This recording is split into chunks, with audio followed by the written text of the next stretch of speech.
Bueno, bienvenidos a este segundo Cineforo. Les damos las gracias por estar aquí en nombre de la sala. Le agradecemos a la Embajada de México por estarnos acompañando. El día de hoy vamos a tener un cineforo sobre las películas que han sido proyectadas, películas y documentales. Workers, Perdida, Sunú y El viaje del cometa. Tenemos con nosotros aquí a Ocarina Castillo, una académica venezolana importantísima, me atrevería a decir, formada en la Universidad Central en Antropología, con una maestría en Historia Contemporánea de Venezuela y un doctorado en Ciencias Políticas, profesora titular de la UCB, tiene una extensa hoja de servicios dentro de esta casa de estudios, fue fundadora y coordinadora del programa de cooperación de interfacultades, directora de cultura, es autora de numerosas publicaciones e investigaciones de temas históricos, culturales y de la antropología de la alimentación. Bienvenido, Karina, gracias por estar aquí con nosotros. Gracias a ustedes por la invitación. A Eliseo Solís Mora, creador de mensajes polisémicos a través de medios que generan una reacción humana que al final puede servir de reflexión a quienes sin prejuicios se mueven en la contingencia y el deseo. Un artista libertario, un ciudadano del mundo que viene de la provincia y no se limita ante la experiencia urbana. Un individuo que intenta ser libre. Bienvenido, Eliseo. Hola, ¿cómo están? Muy bien, gracias por acompañarnos. Y por último, pero no menos importante, tenemos a Fernando Aranguren, articulista del Nacional y otros diarios nacionales y regionales, entre los que cabe señalar El Sol de Maturín, Notitarde, crítico y forista sobre la temática cinematográfica y sobre el cine, la representación de temas vinculados con los derechos humanos, historia de los momentos sociales en Venezuela, los movimientos sociales, perdón, en Venezuela, movimientos de mujeres, luchas por los derechos y la construcción de la democracia y ciudadanía, Mujer, Cultura y Participación, coordinador en diferentes exposiciones y actividades en la Galería de Arte Nacional, Museo Alejandro Otero, desarrollo de visitas, talleres de formación para adultos mayores, entre otras actividades comprometidas con los derechos de la mujer. Un placer tenerte con nosotros, Fernando.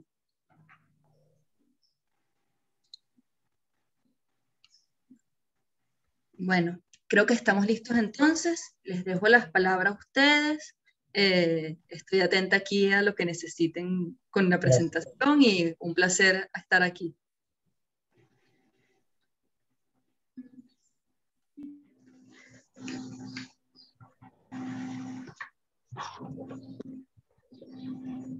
No sé.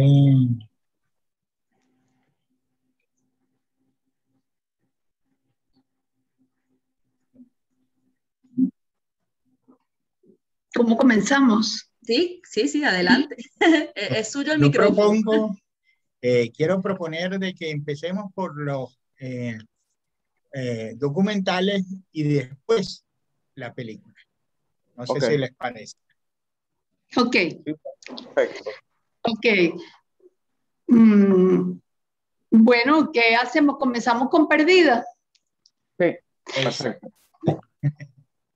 Bueno, yo quisiera hacer un brevísimo comentario. Primero agradecerle a la Sala Mendoza que me haya invitado a participar en este segundo carrete fílmico mexicano.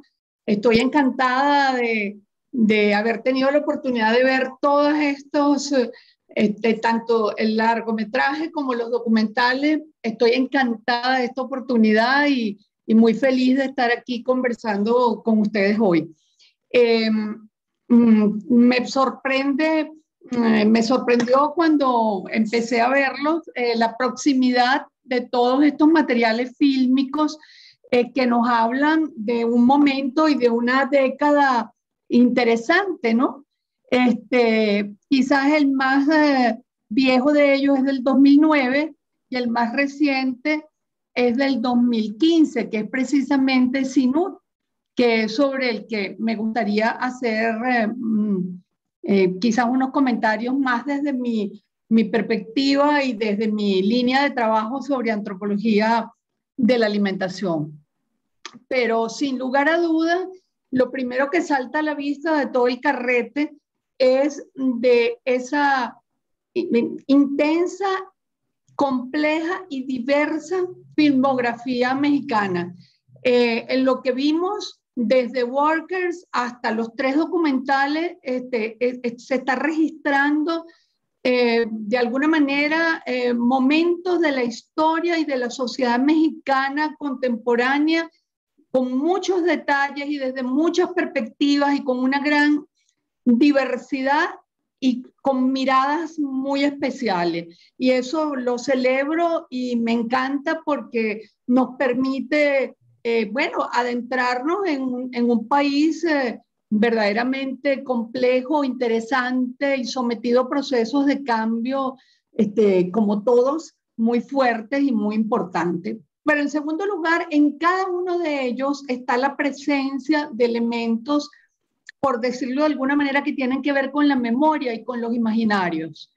Ellos aparecen de manera distinta. En Workers quizás es donde aparecen de una manera más difuminada, pero en Perdida, en El viaje del cometa y en Sunú son parte del lenguaje y del enfoque y de lo que se nos quiere contar a través de esos documentales. En tercer lugar, la presencia de ese elemento tan importante que es la diversidad cultural mexicana, que está allí desde distintas perspectivas, desde distintos ángulos, pero también está en todos estos materiales. Y específicamente,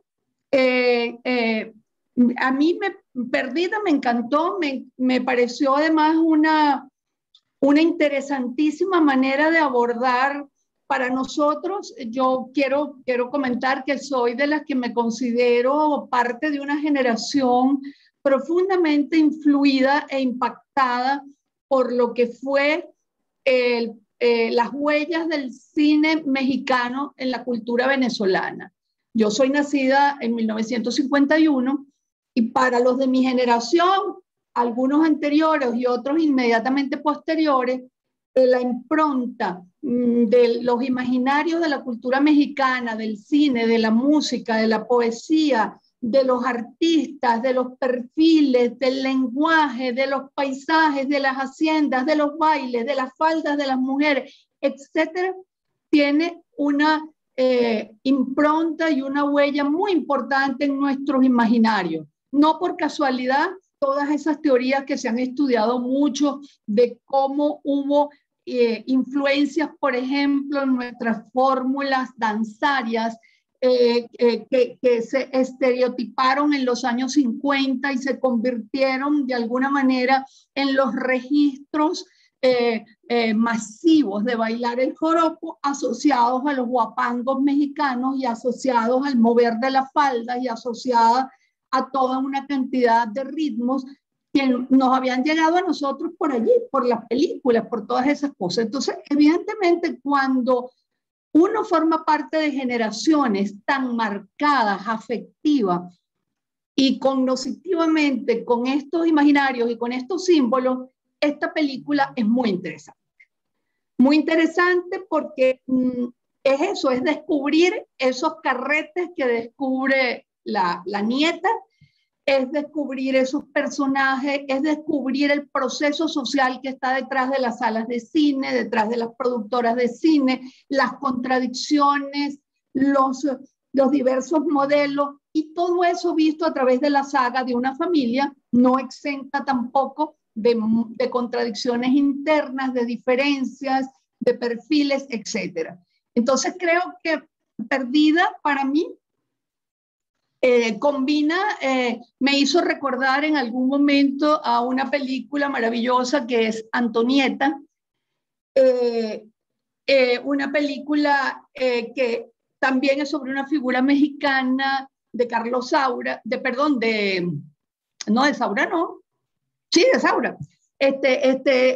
Una película que es sobre una figura mexicana que es Antonieta Rivas Mercado, pero que tiene la virtud de que es una película en la cual uno puede hacer varias lecturas. Una lectura es la lectura metodológica de quien está descubriendo cosas, narrándolas, contando su propio hallazgo y su propia investigación.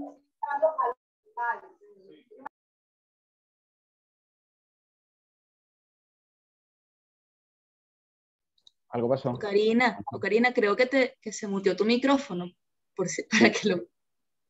Sí. Listo. Perdón, decía que al igual que en Antonieta, en Perdida, yo sentí que podía vivir esa doble aventura, la aventura metodológica de la nieta que descubre una cantidad de contenidos y que nos cuenta cómo los va descubriendo, cómo los enlaza, cómo los ordena, cómo tiene que salir a buscar y hacerse más preguntas. Es decir, su aventura de investigadora está contada. Y entonces hay esa doble lectura. Estamos viendo lo que ella nos cuenta, pero también estamos siguiendo su aventura de investigadora. En el caso del viaje del cometa, es una documental fascinante, bueno, respetuoso, hermoso, de un trabajo de una gran solidaridad social que me pareció maravilloso y que nos deja con muchas preguntas, ¿no? Pero de una belleza, de una fotografía, de una música realmente maravillosa. Y que, bueno, yo creo que ver el viaje del cometa es un placer, y es algo que es un lujo que nos debemos dar. Entrando en detalles sobre Sunu, de Teresa Camou, ya va. Vamos a hablar, es un documental, perdón. vamos a hablar o sea, de cada uno o hacemos de una vez la perspectiva general.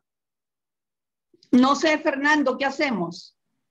Pensaba que íbamos a hablar de primero de Perdida y luego continuamos con las demás. No, Fernando, estaba muteado el micrófono. Bueno, si quieres hacemos así, continuemos con Perdida. Eso. Me gusta. Vamos, Eliseo. Ajá. Me encantó cuando hablabas y hacías estos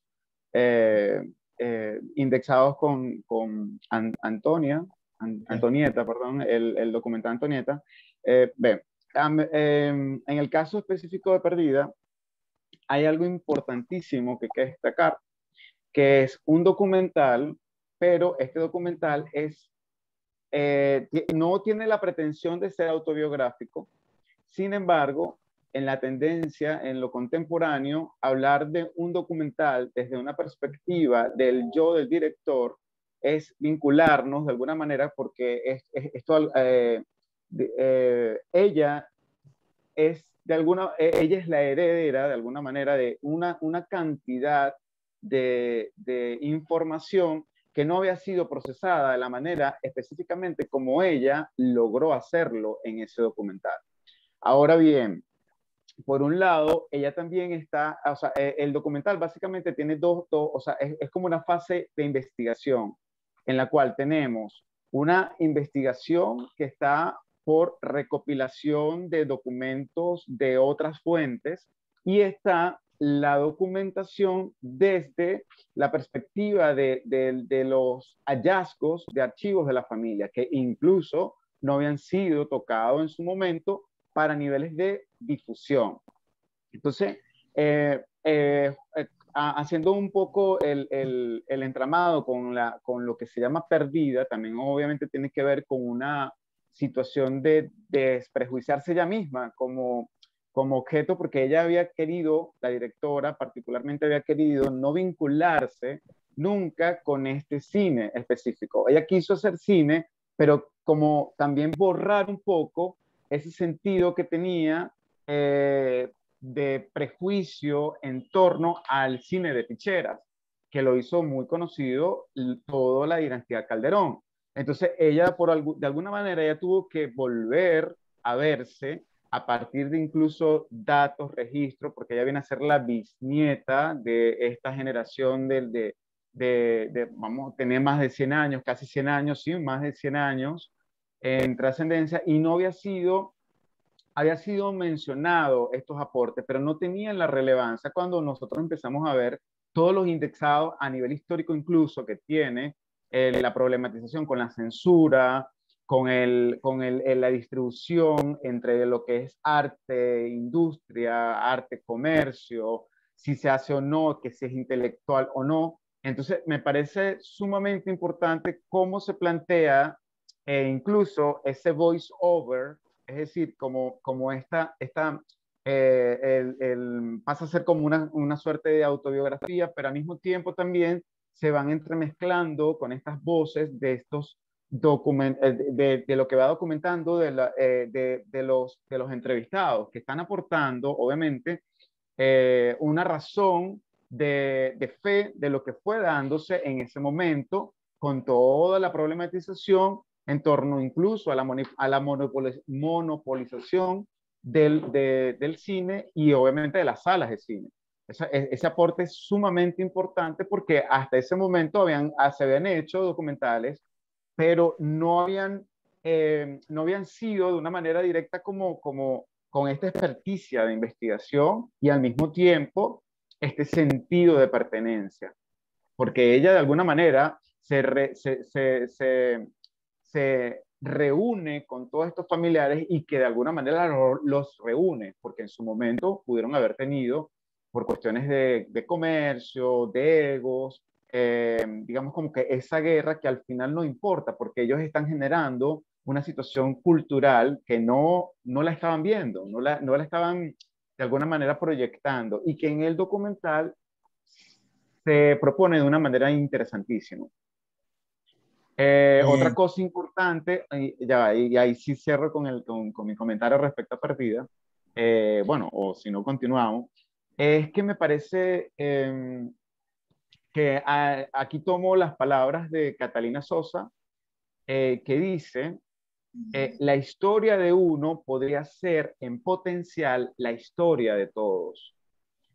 Y bueno, me parece interesantísimo porque lo logré conseguir este comentario de un libro del 2017 y además también en otra entrevista que habla un poco de eso. Entonces, este documental, de alguna manera, ella se siente, o sea, fíjense que es perdida porque también es un mote en torno a las ficheras, a las prostitutas, al cabaret, pero de alguna manera también esta historia estaba perdida, porque cuando ella empieza a ver documentación sobre el aporte del Calderón y sobre todo lo que hicieron los García Bernet, no había una documentación respetuosa, sistemática, pero que al mismo tiempo ella pone en manifiesto esa ruina que va quedando del cine. Entonces también un poco ese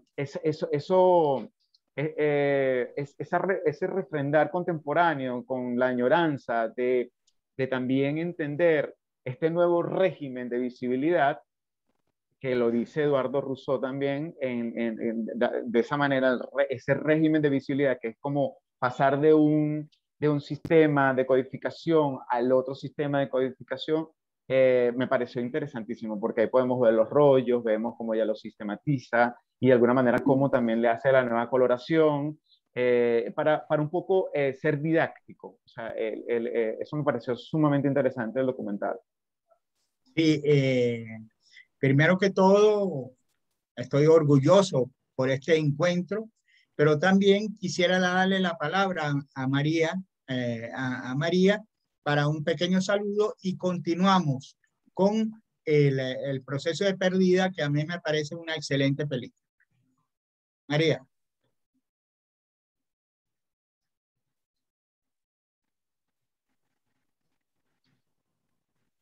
Tiene silenciado el micrófono, María. Hola, estamos ahorita desde Petare haciendo una actividad. Saludos, Karina, Eliseo, Fernando. Bueno, realmente las películas han sido fantásticas. Me cautivó mucho Walker, realmente extraordinaria la película, la he visto ya 2 veces. Y bueno, un saludo desde aquí, desde Petare, haciendo este trabajo desde la Sala Mendoza con Verde Burlemar. Y bueno, adelante. Gracias, María. Es bien importante este trabajo que está haciendo en las comunidades, la Sala Mendoza, y el carrete fílmico es una producción para repensar. En el caso de Perdida, es un documental que tiene una cosa fundamental, que es la arqueología de nuestro ser, o del ser de la compañera, de la directora, que va excavando y reconociéndose en la familia en la cual nació, pero también construyendo la historia del cine mexicano y cómo el centralismo que se produce después de la Revolución Mexicana y cómo la Revolución Mexicana permitió y impulsó en los primeros tiempos una libertad absoluta para producir, para instalar cultura cinematográfica y para permitir a través de la cultura cinematográfica bajar los procesos de alcoholismo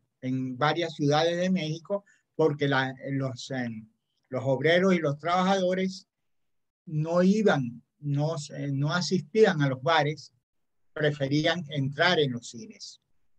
Pero por otro lado está la construcción de una red de cultura popular a través del cine.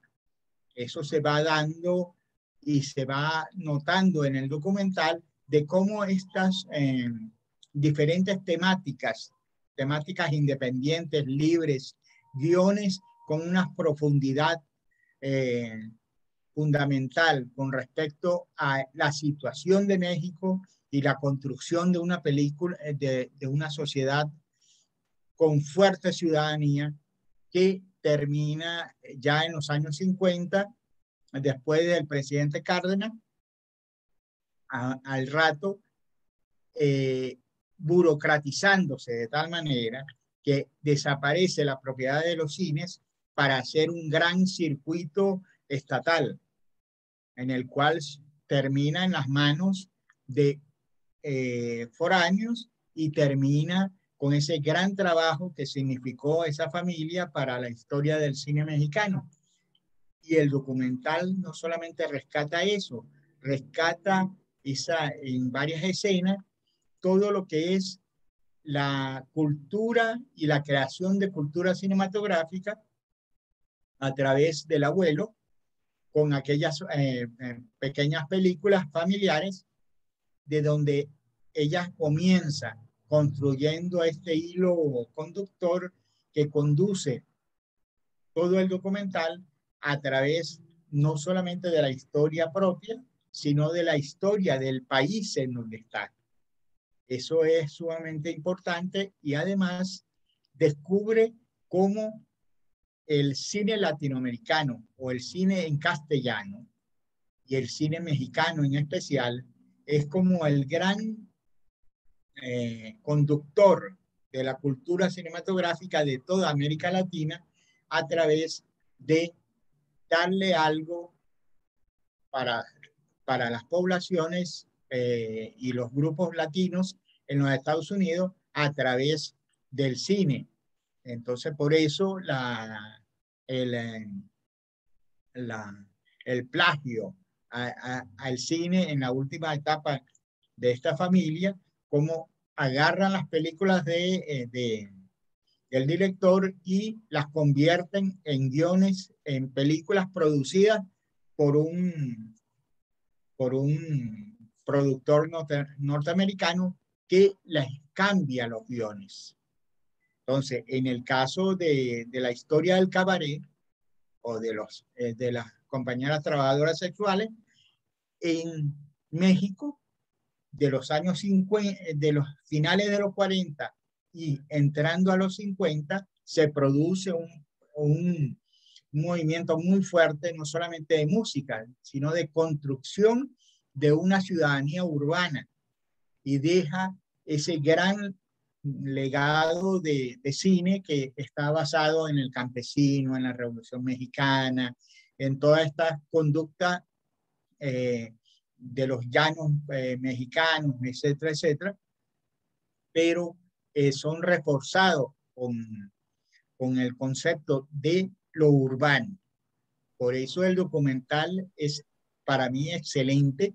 Perdida recoge y hace antropología social y antropología desde la mirada de género en eh, en varias partes del guión. Podemos ver esa mirada con, con visión de género a través de cómo ella va captando no solamente la vida familiar, sino la vida de grandes mujeres en todo el proceso de su historia familiar y pero también de la historia del cine mexicano.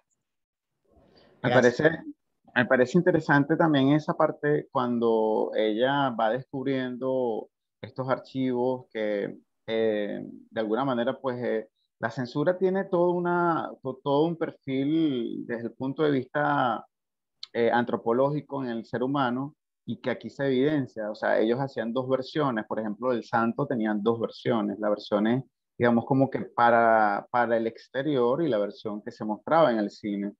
Me parece importante también el proceso evolutivo, o sea, cómo sin darse cuenta, claro, ellos como un mercado, como el negocio que tenían, ellos no se daban cuenta de que había que documentar estos cambios, estas transiciones que había tenido, pero como era un sistema de negocio, ellos nunca visionaron que, por ejemplo, el plan Carduño llegara hasta donde llegó, que luego pasa a ser parte del Estado, o sea, el cine pasa a ser parte del Estado, o sea, ya ellos de alguna manera pues no tienen la independencia a nivel de cómo y qué manejar y qué decir a través del cine.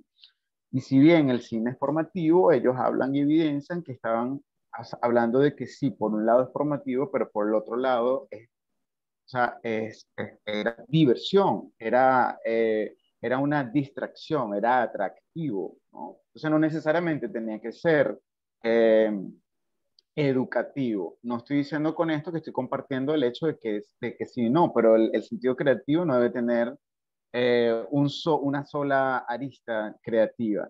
Y hay algo interesante que obviamente pues el cine de fichera, que era un poco, yo creo que de aquí es donde ella parte, porque un poco el nombre tiene que ver con ese mote que tiene en torno a las prostitutas, pero antes del cine de fichera, y ahí lo documenta un poco, obviamente están las sexicomedias que vienen también del postibulario, que son como que lo primero que se hizo en el cine mexicano, de alguna manera, en este sentido, entre 1903 al 1918, y un poco lo que Ocarina mencionaban, que era el cine de rumberas de los años 40 y 50, con la incorporación de el cine de juventud, el rock and roll, o sea, lo que históricamente está documentando también es el interés que ellos lograron captar para que la gente fuera al cine.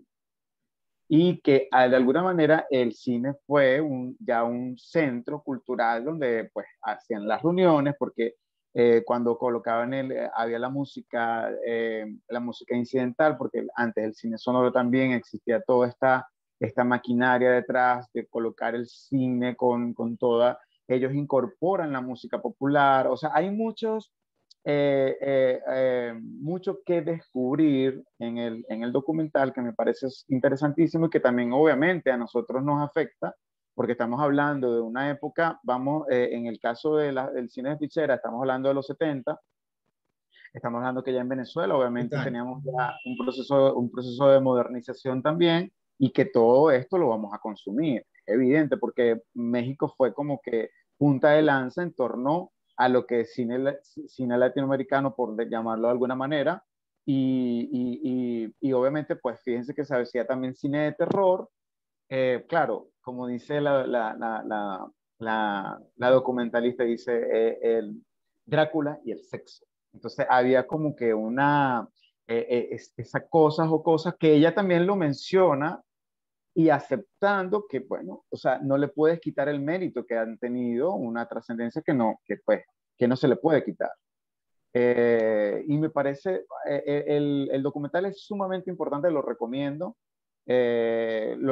porque aparte también hay otros dos documentales que si hablamos de una trilogía, hablan de toda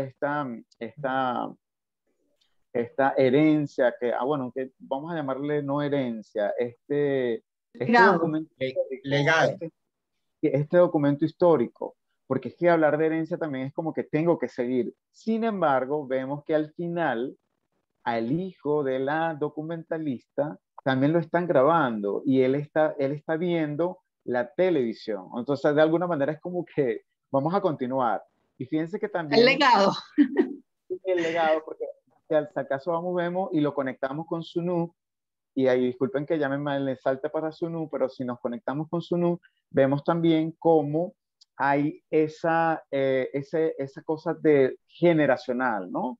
De mantener algo, y que también en Sunu al final, cuando se menciona respecto al maíz, que hablan pues que hay que, es como mantener esto que puede desaparecer. Fíjense que al final es el rescate de la memoria continua, y bueno, estos documentales son maravillosos para darnos esa refrendada histórica humana.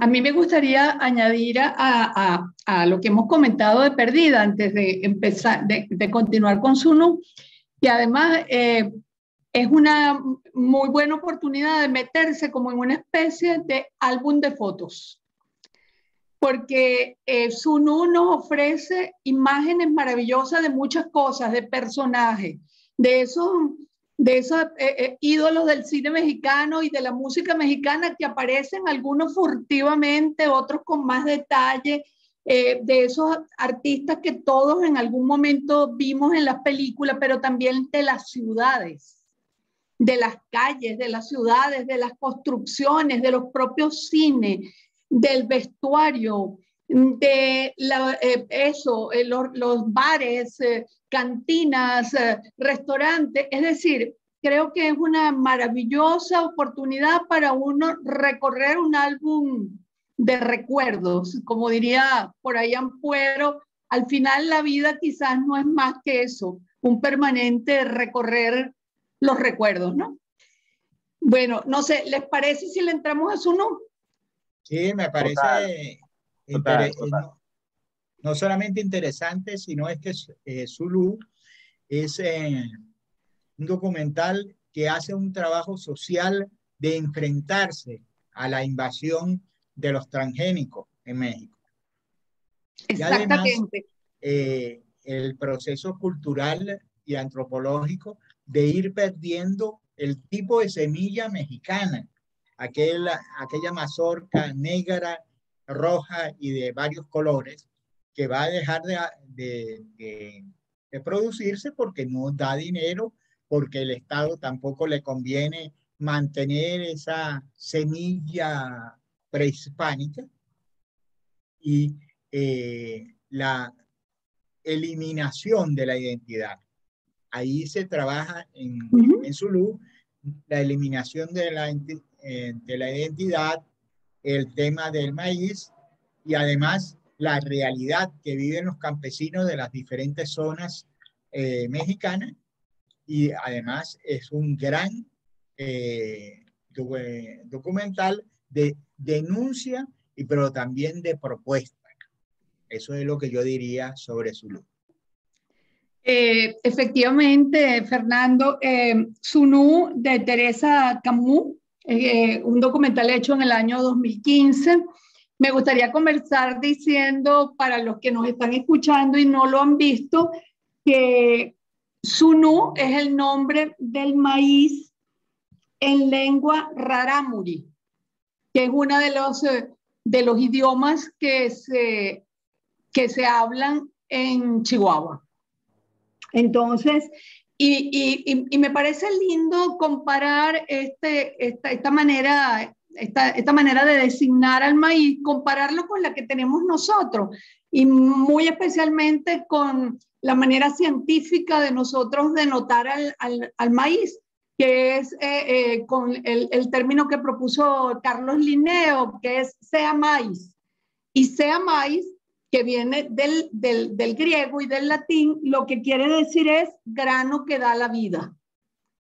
Entonces, como estas denominaciones de orígenes tan tan distintos, sin embargo, apunta a lo que apunta Sunú, que es a crearnos conciencia sobre la importancia del maíz. Yo diría que no solo para la sociedad y para México, sino para toda América, todo el continente americano.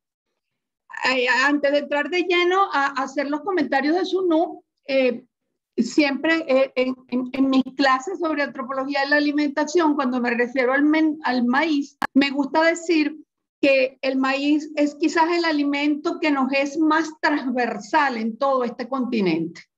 Es decir, independientemente de su centro de origen, y aquí hago otra inciso, durante mucho tiempo se ha considerado que el gran centro de origen es precisamente México, más especialmente una zona que se llama el Valle del Río Balsas, como el gran centro de origen del maíz. Hoy en día, por investigaciones no solamente etnoarqueológicas y arqueobotánicas, sino también por investigaciones que tienen que ver con el ADN, se ha propuesto la posibilidad de un segundo centro de origen simultáneo con México que probablemente esté localizado en la frontera entre Perú y Bolivia.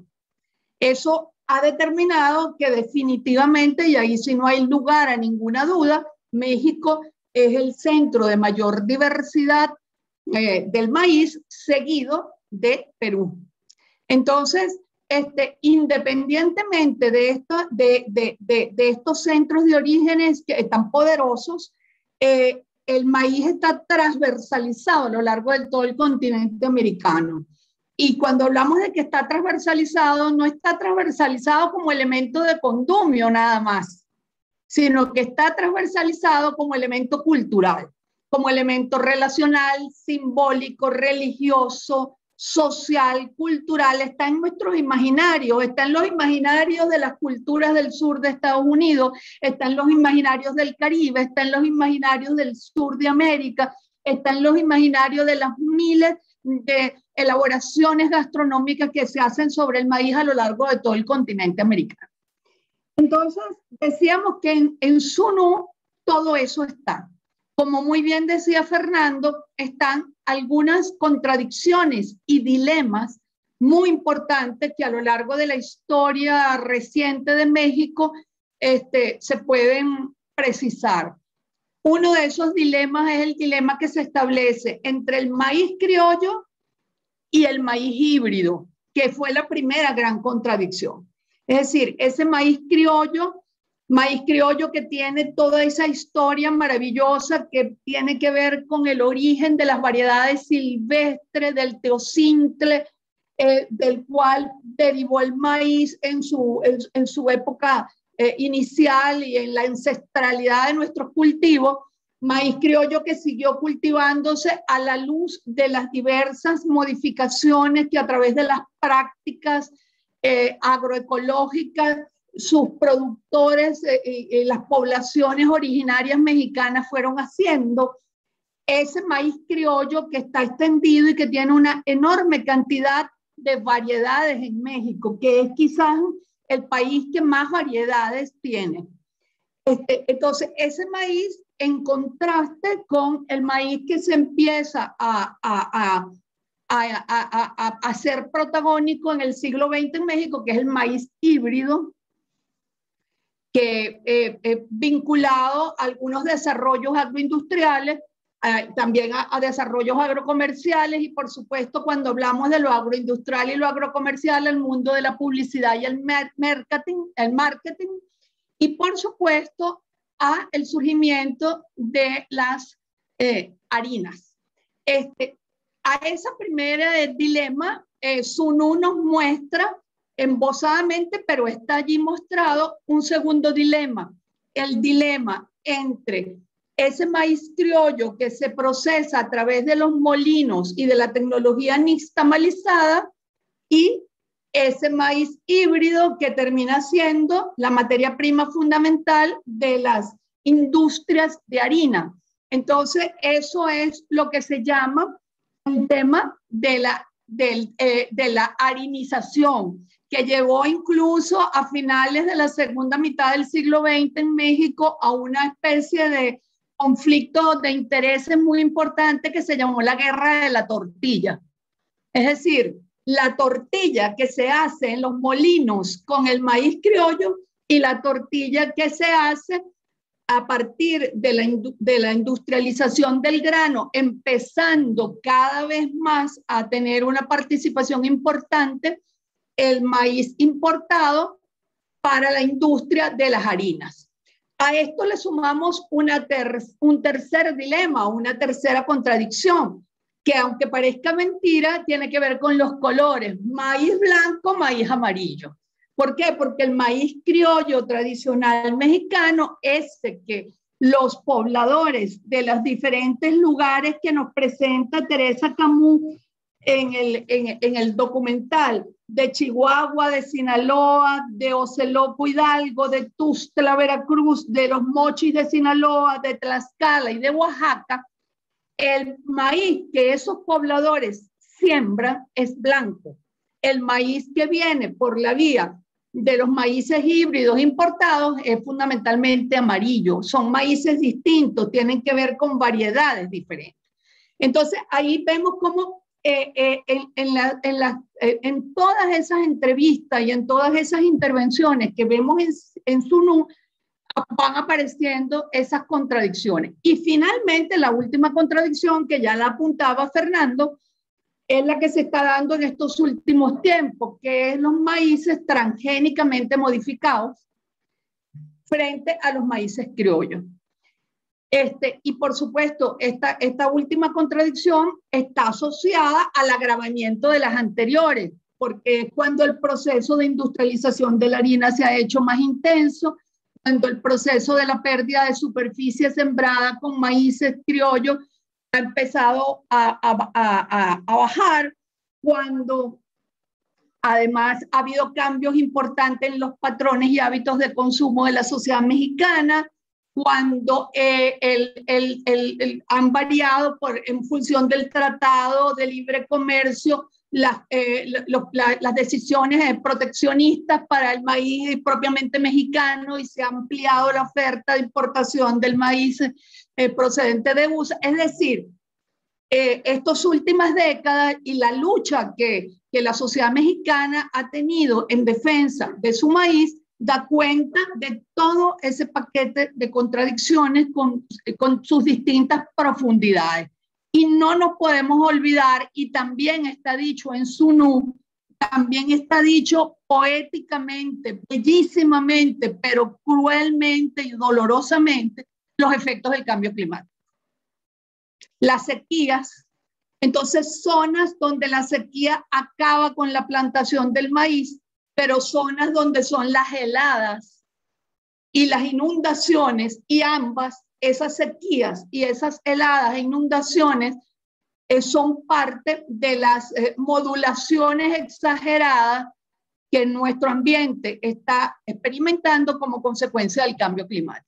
Es decir, que en esta última fase, para coronar la complejidad del tema, está el impacto del cambio climático, el impacto de los organismos transgénicos y modificados, y sobre todo lo que está clarísimo en SUNU, dicho poéticamente pero clarísimo, es el peligro y el riesgo de la pérdida de la biodiversidad del maíz.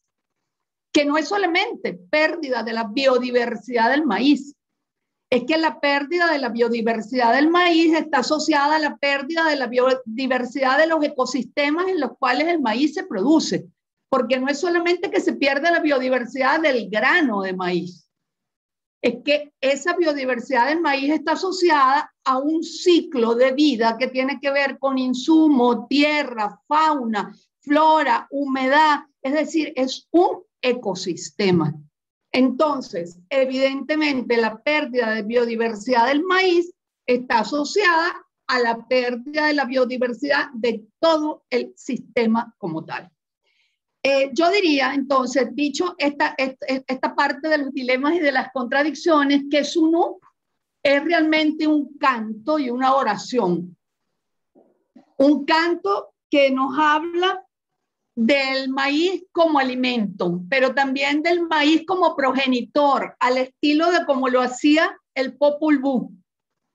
El maíz como progenitor, el maíz como el comienzo, como el origen, como el padre, como la madre. El maíz es progenitor, es alimento, pero es alimento para el cuerpo, pero es alimento para el alma, porque es símbolo, es religión, es símbolo. El maíz como familia, el maíz como cultura, el maíz que tiene que ver con los nexos, los vínculos con la sociedad, el maíz como trabajo. Sunú es maravilloso el detalle que tiene en todas las labores en torno al maíz. Es decir, allí vamos a ver cómo se siembra, cómo utilizan lo que nosotros en Venezuela llamamos la coa para meter el granito, cómo se limpia el terreno, la forma como se organiza. La milpa está allí vista ante nuestros ojos, casi que la podemos escuchar. La recolección de las mazorcas, es decir, el maíz como trabajo, pero es el maíz como lenguaje. Allí están toda una cantidad de palabras y denominaciones que no solamente en los idiomas étnicos, sino también en castellano nos dan cuenta de la manera como se utilizan las herramientas, las tareas, las formas de labranza, las diferencias entre las mazorcas, el maíz como elemento diferenciador importantísimo en materia de colores. Nunca antes yo había visto, hasta ver Sunú, la manera tan maravillosa, el respeto, el interés de relacionar las mazorcas del maíz con los colores. Tenía que ser México quien me lo mostrara, porque es lo que uno ve en las tortillas de todos los colores posibles también en México. Entonces, esa importancia. Y resulta que cuando leo los científicos, cuando leo los ecólogos, cuando leo los biólogos, el tema de los colores no es pura poesía.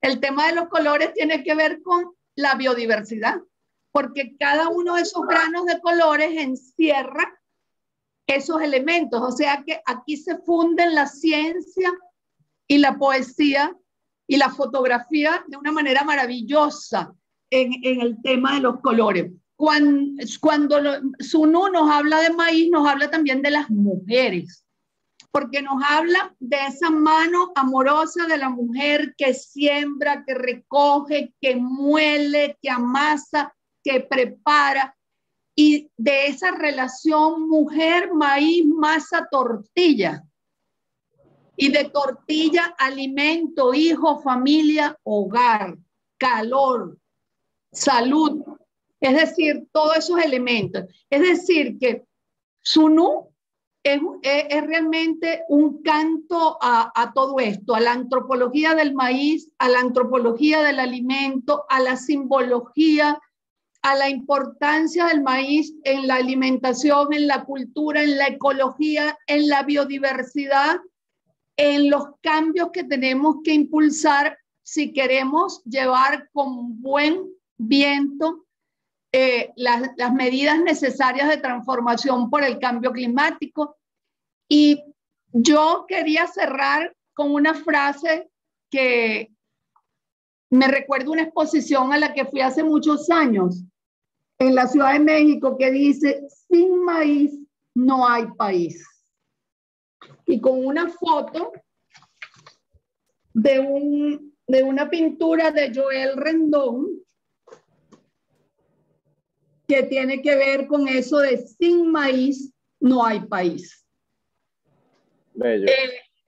A la fotografía maravillosa de Sunú, creo que le tengo que sumar dos valores agregados conmovedores, de esos que nos terminan poniendo la piel de gallina cuando lo estamos viendo, que son la música y los textos en el idioma original de los diferentes productores entrevistados. Hay algo... Dale. No, decir que toda esta redondez de Sinú, esta redondez, la música, el texto, lo lingüístico, el contraste entre los pequeños y medianos productores de maíz criollo y los empresarios famosos de la industria alimentaria y gerentes y administradores de los maíces híbridos y transgénicos. Toda esa redondez que está en Sinú tiene que ver con el ojo de su directora, mujer, maestra, titiritera. Y creo que todo eso está ahí en juego. Todo eso Correcto. está puesto. Sí, hay algo interesante en el hecho de que para ella llegar a esto, ella estuvo 12 años conviviendo en este pueblo, que fue de donde sale justamente el nombre del documental, ¿verdad? En este pueblo Tarahuamará. Y este refrendarse, este continuamente estar ahí, todo lo que ella veía, evidentemente le llevaba al maíz. Este es su primer documental y su primera película, su ópera prima.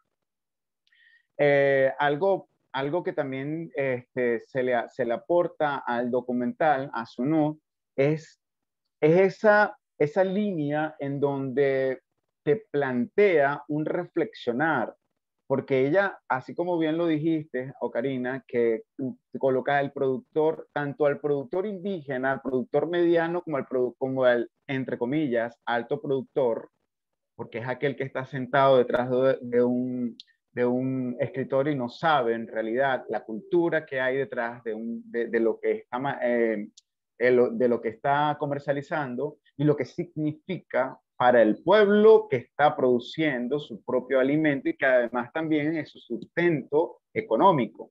Entonces, rescatar, a mí me parece interesantísimo la música, la manera como se plantea una denuncia, porque evidentemente es un documental de denuncia. Sin embargo, él te plantea una poética maravillosa. Entonces, como que es como ver la vida, o sea, es como ver estos flancos de realidad y al mismo tiempo entender que todo también tiene un misticismo detrás. Entonces, en ese sentido, el documental nos aporta algo también interesante, que es cómo ver una denuncia de manera poética. Entonces, y darte también una lección de vida y de entender de dónde viene eso que comes. Si estamos hablando que los tres cereales, y en esto también tú nos puedes hacer una cátedra, Karina, que me parece maravilloso, y Fernando y yo estamos aquí deleitadísimos con todo lo que nos dice.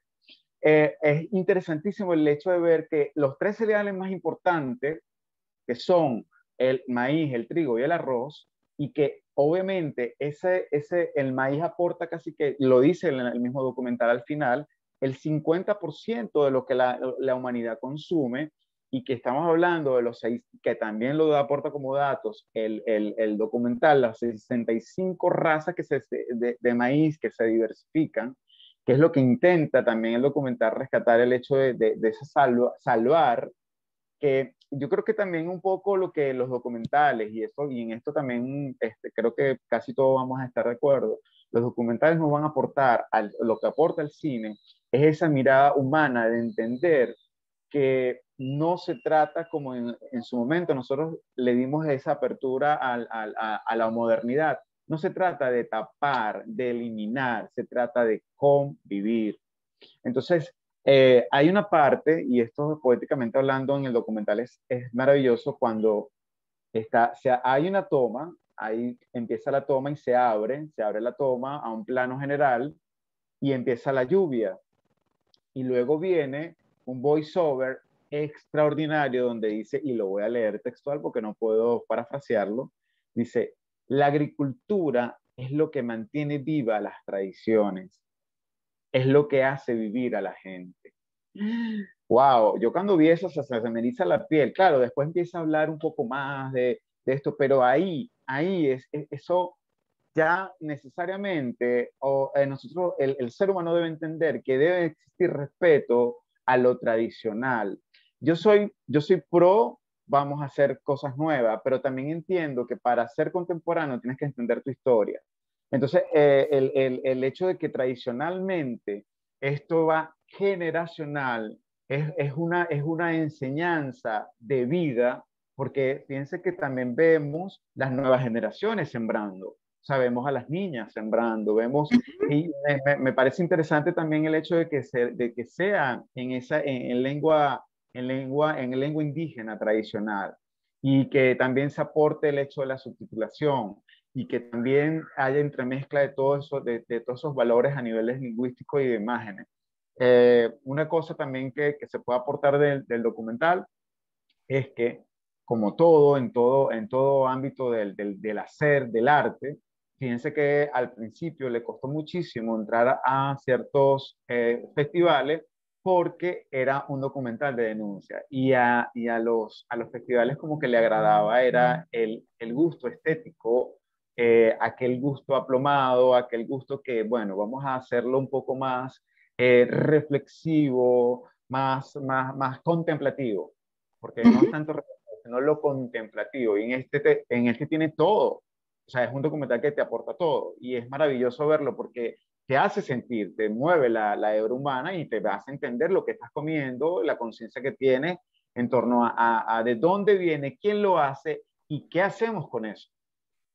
Así es. Fíjate, a mí me gustaría, a lo que has dicho, Eliseo, que me gusta mucho, decir que para nuestros compañeros que están acompañándonos, no se trata, en este momento en México, no se trata de una denuncia comeflor ni tradicional, no, se trata de la posición del mundo científico, académico, de investigación, de los más importantes investigadores y autores del mundo de la biotecnología mexicana, que proponen y dicen, los antropólogos decimos que el maíz es un artefacto cultural, porque quizás el maíz, su proceso de domesticación fue tan importante, tan complejo, tan rico, tan largo, que el maíz hoy en día es un artefacto cultural, así lo decimos los antropólogos. Bueno, ¿qué dicen los biotecnólogos mexicanos?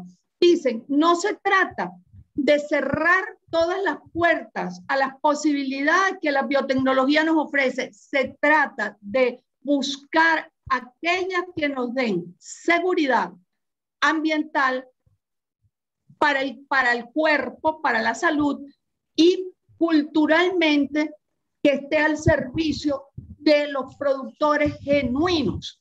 Y hay condiciones para llevar esos desarrollos de la biotecnología sin caer en los impactos negativos en la salud y en el ambiente que tienen las variedades transgénicas que han empezado a contaminar los maíces mexicanos. Entonces, no es una cosa romántica, no es una cosa comeflor, no. Lo que es que hay que apoyar, impulsar ese trabajo que los científicos, académicos, campesinos, productores y líderes sociales mexicanos están haciendo en función de que sea un maíz que garantice sustentabilidad y salud para la tierra y para los productores y los mexicanos.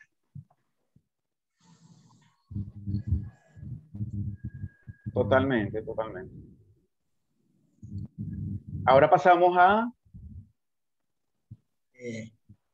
Bueno, aquí podemos estar dialogando. El viaje del cometa. Ay, ese es hermosísimo. Sobre bueno, el viaje del... Sí. Ah, no, tú. Dale, pues. Ah, bueno, ok. Bueno, me encanta este documental. Bueno, fíjense que han sido 3 documentales hasta ahora, y con este le aportamos más a estos niveles de conciencia, de recuerdo, de la memoria, y sobre todo la ternura que viene con el viaje del cometa. Esto es una ternura demasiado aleccionadora, es ejemplar. Fíjense que también en este indexado nos vamos a remitir un poco también a la jubilación que vamos a ver en Workers. Porque obviamente estos dos personajes, estos dos seres que se motivan a comprar esta furgoneta escolar y a transformarlo en su espacio astronómico de clases, no sé si llamarlo populares, pero de clases de vida seguidas de manera, después de un periodo de haber dado y haber generado ingresos, ellos llegaron a un punto en que dijeron, bueno, pero ¿qué vamos a continuar haciendo? Bueno, a nosotros nos gusta seguir dando clases. Y se unieron y esto lo hicieron de una manera tan cautivante que por más que lo miremos, o sea, no hay forma de que el Estado pueda justificar el hecho de que sucedió al final con la furgoneta, que no la dejaron pasar por el hecho de un permiso, cuando ellos, el aporte que dan es un aporte invaluable. O sea, ellos llevan elementos, telescopios, ellos llevan por toda su vida, por todo este recorrido que decidieron hacer a través de México, en este fabuloso, obviamente que título que tiene que ver con el viaje del cometa, porque en realidad es un cometa, es algo que va pasando transitorio, no se queda, pero sin embargo va dejando su estela. Entonces, el hecho de cómo ellos asumen esta pasión de vida, este hecho de que después de tener un estado de confort donde ya tú llegas a una edad donde tú dices, bueno, yo quiero es descansar, no, o sea, quieres continuar trabajando porque sientes que hay todavía algo que aportar.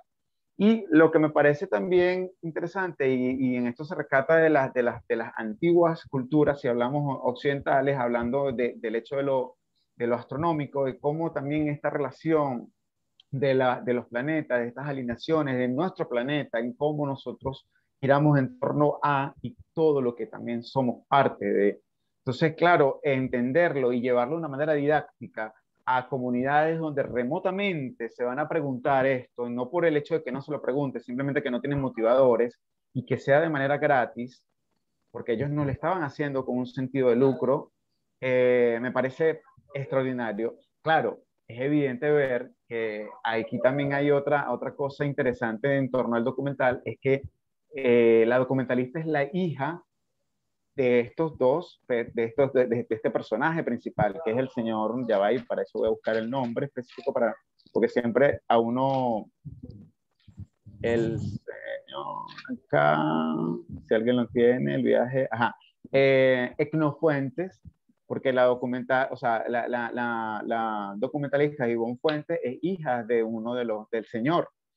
Eh, y que a su vez también viene este niño que va a pasar sus vacaciones y se va a enfrentar con estas vacaciones, porque él viene de Estados Unidos y viene con esta también, con este perfil, pero me parece interesante cómo este señor lo va adentrando y de alguna manera él también ya se siente parte del proceso de enseñanza y también de disfrute. Me parece otra cosa interesante son las técnicas, los recursos a nivel de plano. Este collage utiliza mucho el stop motion, el ralentizado y también el time lapse, que es estos largos periodos donde vamos a ver, que me parece interesante cómo lo aborda acá, porque también enfatiza el hecho astronómico, el hecho de cómo los astros, la luz, la velocidad, es sumamente interesante. Y el hecho también de entenderlo desde lo ilustrativo, porque también tiene esa ilustración. Entonces, se demarca como que un sentido de vida por un lado, un sentido de pasión de vida, de entrega, de humanidad, pero al mismo tiempo hay una cierta denuncia, porque para mí también lo veo así, cuando ocurre este evento, que ellos se tienen que separar de esto y que al final tú dices, oye, es fuerte, ¿no? Porque ellos le están aportando al Estado algo que de alguna manera, pues el Estado nunca se los va a retribuir, jamás, jamás le va a retribuir el educar, porque eso te lo pueden pagar en un sueldo, en un salario, pero la pasión con la cual tú vas a llevar este conocimiento que nadie, absolutamente nadie, no tenemos la forma de cómo medir lo casi infinito que es el llevar una noción de conocer el mundo a otros, porque eso le va a permitir a otros y a otros y a otros. Siempre va a haber el hecho el hecho de cómo la educación va a transformar la sociedad. Fíjate, a mí me parece que en esa línea de lo que estás diciendo, Eliseo, es muy interesante ante esa adversidad. Oye, yo estaba conmovida que me provocaba ir a ayudar de ellos cargando la perolera, pero no los paralizó, los puso tristes, porque ellos incluso admitieron que estaban tristes, pero mira, buscaron la manera de ver a quién le encomendaban el cometa, hicieron tripas corazón y se echaron aquella perolera que era verdaderamente un esfuerzo, porque la toma esa donde salen con todo el perolero, yo intentaba contarlo y decía, ¿cómo entre tres van a cargar con todo eso?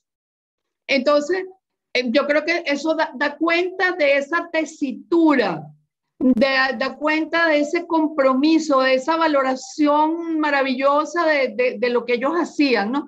Y la otra cosa es que nos ofrece una visión de la diversidad cultural y geográfica que a mí me pareció maravilloso. Tan solo comparable con esas visiones del firmamento que nos ponen ahí con esos recursos técnicos de los que tú hablaste. A mí me parece que el viaje del cometa tiene además un gran mensaje libertario. Libertario porque quiere construir, abrirle puertas a los sueños de todos esos pueblos por donde va pasando. Hay un momento en el desierto que toda la población en donde el joven que está de vacaciones empieza a jugar con los otros niños y empieza a relacionarse como un igual, pero también como un niño que empieza a reconocer que hay una población, y no solamente una población, sino que van a ver en la noche la luna, las estrellas, y que van a ver una luz que nunca la habían visto o que nunca habían visto al cielo. Y en eso me recordó y se me pararon los pelos. Fue en el momento cuando ellos empiezan a ver la luna a través de la explicación que están diciendo la pareja, empiezan a ver uno de los grandes problemas, no solamente de las ciudades, sino de los pueblos, que no vemos hacia el cielo. Yo he tenido y tengo ese problema de que no veo hacia el cielo. Veo muy pocas veces al cielo. Esta película, además de ese pensamiento de que el educar, el formar, va a dejar algo, lo vemos en los dibujos. Cuando a los niños les presentan los dibujos y cuando ellos llegan a la plaza y toda la ciudad se convierte en un gran centro de cultura porque están pensando en la mirada hacia el cielo, pero también en reencontrarse. Y esa película logra eso. Esa película, ojalá en Venezuela pudiéramos hacer eso, y eso se hizo también en los cineclubs venezolanos hace muchos años, que era la idea de ejercer la educación, pero no como educación simplemente, sino de construcción de ciudadanía a través de eso. Yo tuve la oportunidad en el Alejandro Otero, como tú sabes, y en la galería, de impulsar eso, acompañado con María y con otra gente, impulsar esa cultura ciudadana que se construye a través en el viaje del cometa. Es eso que ellos van dejando. Ellos van dejando una nueva luz, una luz diferente. Y los jubilados se plantean esta evolución porque quieren vivir absolutamente más, no solamente más, sino construir, que es la esencia de todo ser humano. Tenemos que construir para producir nueva vida. Gracias. Hay una cosa que me parece interesantísimo a mí me encanta copiar estos pensamientos a modo aforísticos porque son espectaculares. Que dice, todo lo que necesitas saber te lo enseña el viaje. Le dice Enoch Puente al nieto. Y hay otra cosa interesantísima cuando comienza el documental, que está esta orante, esta señora, que bueno, luego entendemos que es el final prácticamente, porque veo que al final llegan a esta playa, y esta señora justamente es la que hace el intro del documental, donde ella dice, la vida, la vida está hecha de sueños, lo que hay que hacer es aterrizarlos en realidades. Ella lo está diciendo en una lengua matriz, una lengua indígena, pero es hermosísimo ver esto porque te habla justamente de que ellos también tienen esa realización, ese ideal educativo, y que ellos dijeron, sí, vamos a hacerlo, y lo hicieron. Y también un poco hablar del sueño, todas estas relaciones sintagmáticas entre lo que es el cometa, la furgoneta, el viaje, la retirada, porque ellos están de retirada, entre comillas, y sin embargo siguen aportando. El viaje es cíclico. Fíjense que también los cíclicos se va repitiendo, ¿no? En los tres documentales. Bueno, o Karina, el micrófono. Apagado. Sí. Ahora sí, que la música del viaje del cometa es maravillosa también. Es maravillosa. Yo lo único que eché de menos es que había, cuando hablaban las lenguas indígenas, me pareció que hizo falta que nos identificaran de qué lengua se trataba, porque uno lo puede suponer por el mapita, pero en un país como México esa es una suposición demasiado ambiciosa, demasiado ambiciosa. Entonces sí eché de menos, por ejemplo, esa que tú citas, no, yo puedo suponer de qué etnia era la señora, pero no lo sé, me hubiese gustado saberlo. Si ustedes lo consiguieron, díganme para yo buscarlo. No, no lo sabemos, pero creo que pasa por todo el norte de Eso es México. norte, eso es norte, Y eso es norte, entonces, pero no lo sé exactamente. no, Creo que es el viaje hacia Sonora, pues. exacto, Sonora. Pero en Sonora hay tantas etnias que no sabemos. Claro, porque es que esa señora que habla es la que está al final, justamente Sonora, cuando hacen el cruce en el ferry. El ferry famoso. Sí. Y Qué fíjense, belleza de película. No se la pierdan. no se la pierdan, que la vea todo el mundo. Mira, hay algo interesante, que esto nos da el preámbulo para Workers. No sé si Fernando nos da el preámbulo para Workers, porque este hecho inmigrante, este hecho lenguaje, este hecho de tránsito, este hecho de jubilación, nos lleva a Workers, una película que para mí fue... cuesta un poco porque la película es lenta, pero es reflexiva en su lentitud.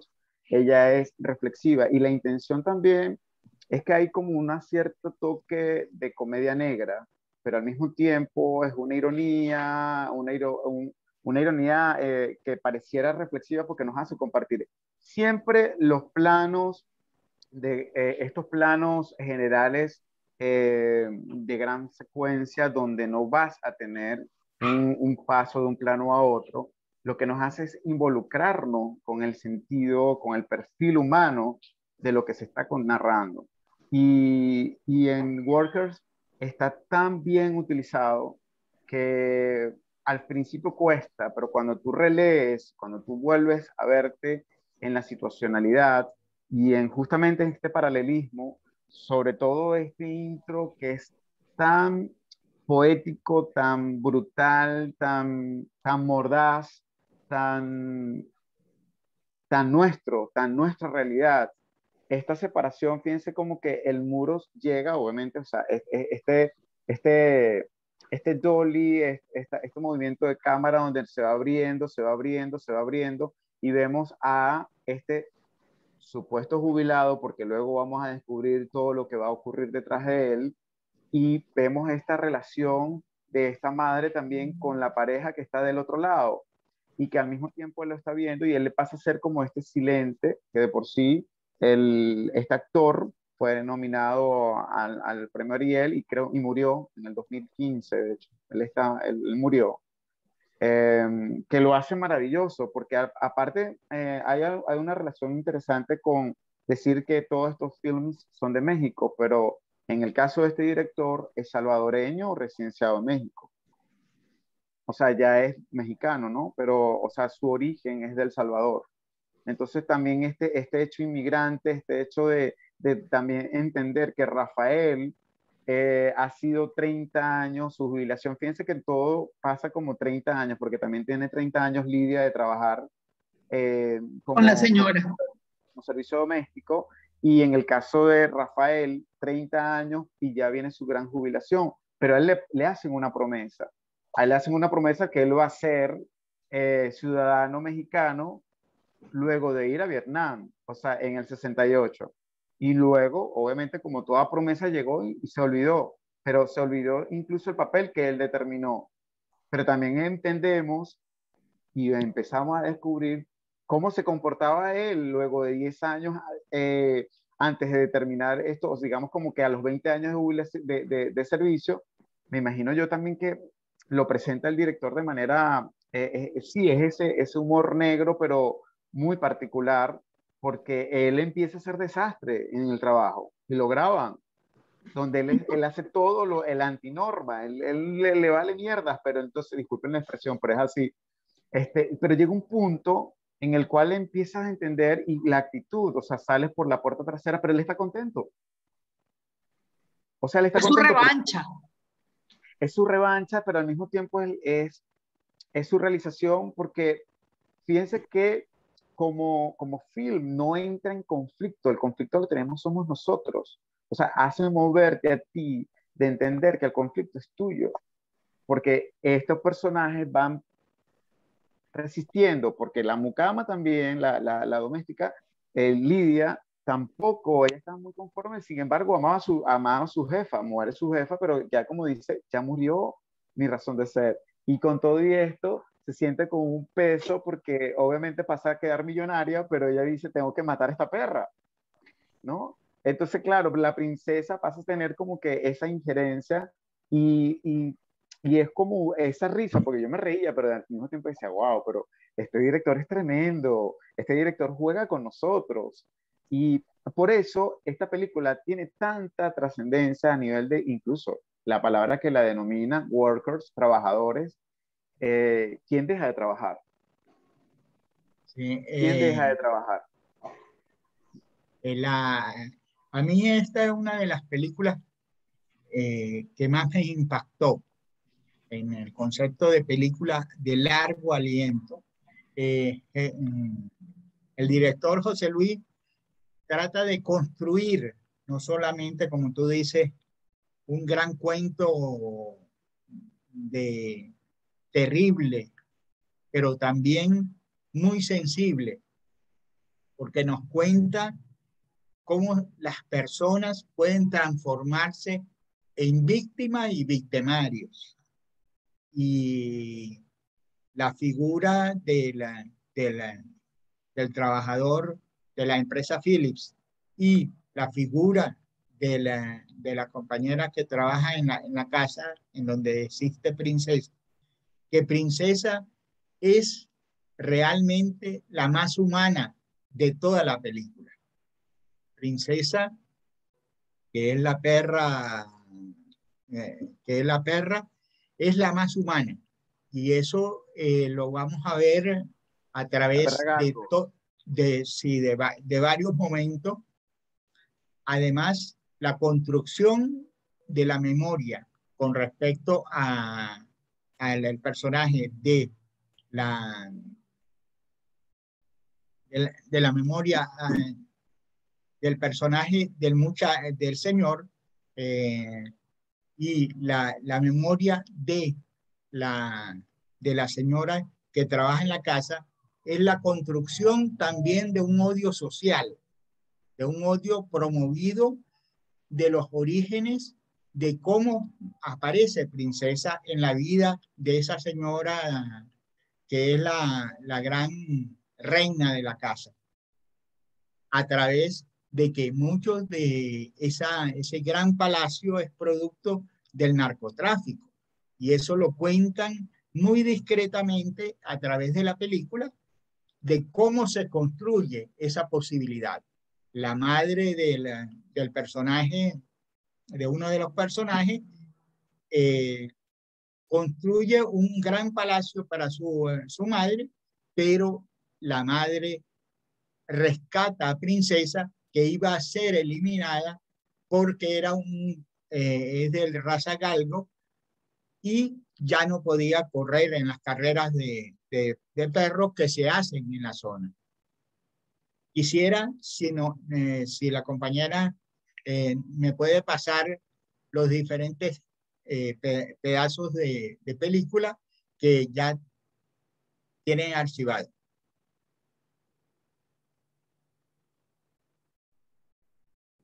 Compañera, que tienen para pasar. Hola, Hola, que si me pueden perdón. pasar Sí, sí, sí, sí, sí. la primera. Ajá. ¿Aquí? No, la otra. Voy. Donde él está en un jardín. Ajá, Aquí. esa. Muy bien. Voy. Este pedazo de la película es Rafael en el jardín después que le dicen que hay la posibilidad de jubilarse. El joven le va a enseñar a leer. Y además de enseñarle a leer, es el único momento en donde vemos a Rafael poder sensibilizarse con otra persona. Además de sensibilizarse con otra persona, puede entregarse a una posibilidad de una relación en la cual el niño lo convierte en ciudadano. Entonces podemos ver la escena en donde el niño le dice por qué está sentado en el césped, porque ahí no se puede. Y entonces él lo ve con los ojos, y eso lo vemos un poco antes, lo ve con los ojos y le dice por qué él está marcando la silla, el mueble de la plaza. Entonces el niño le ofrece enseñarle a leer. Ese es un momento no solamente tierno, sino es un momento de alegría en donde él hace el primer pacto con un ser humano igual a él. Podemos pasar para la segunda. Aquí.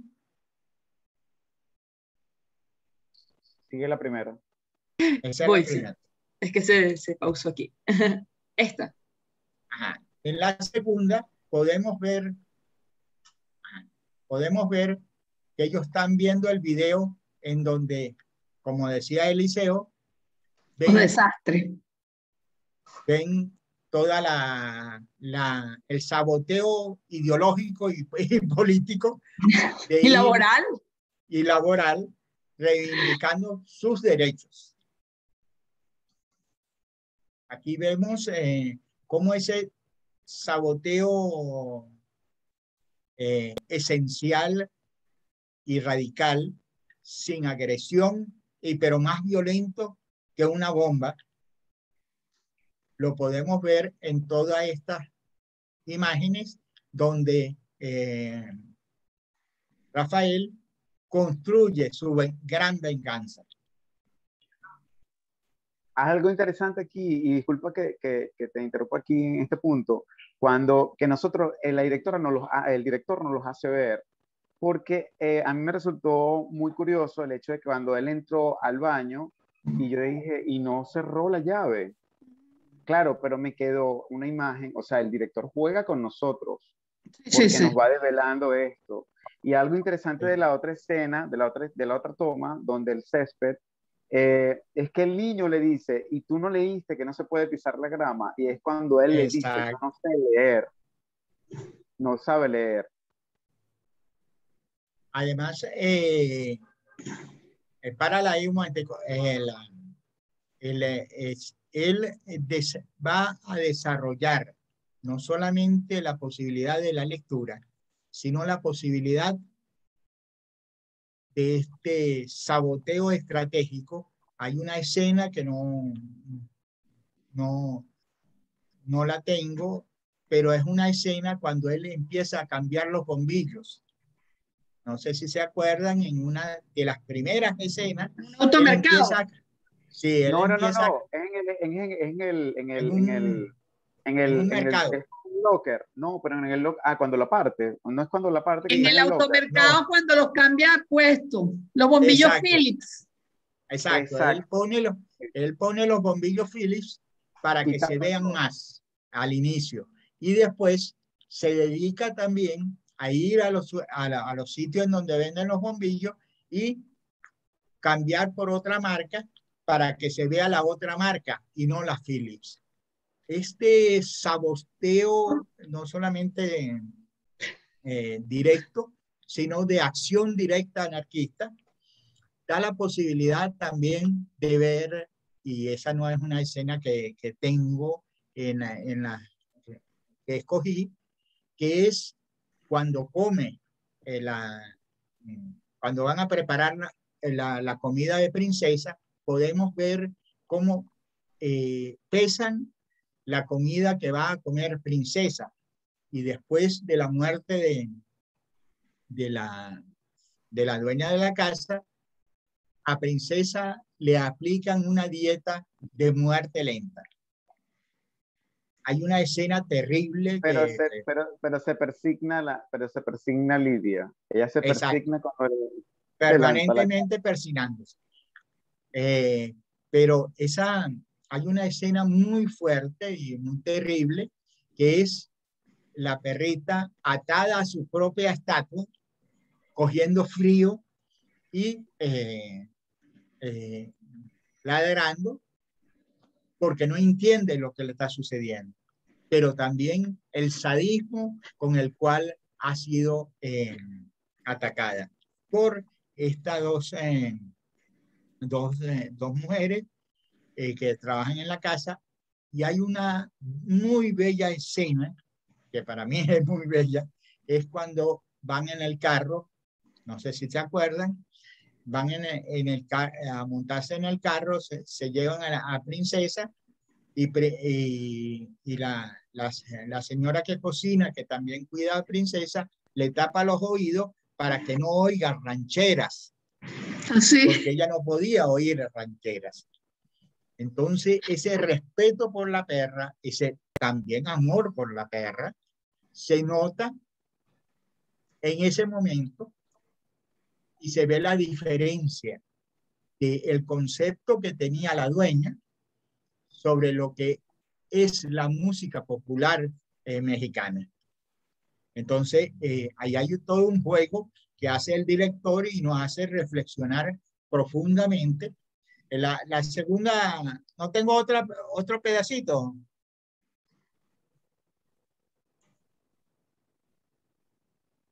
De esta escena todavía tienes un rato más. Ah, dale. Dale. Me emocioné. Aquí está.